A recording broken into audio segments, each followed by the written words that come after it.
هل أتاك حديث الغاشية وجوه يومئذ خاشعة عاملة ناصبة تصلى نارا حامية تسقى من عين آنية ليس لهم طعام إلا من ضريع لا يسمن ولا يغني من جوع وجوه يومئذ ناعمة لسعيها راضية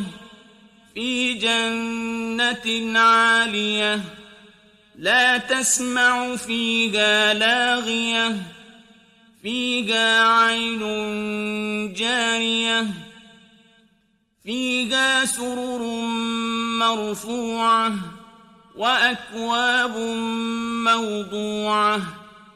ونمارق مصفوفة وزرابي مبثوثة أفلا ينظرون إلى الإبل كيف خلقت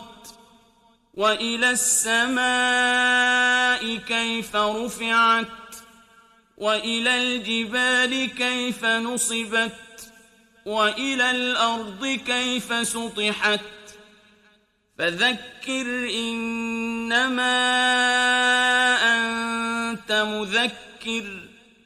لست عليهم بمسيطر إلا من تولى وكفر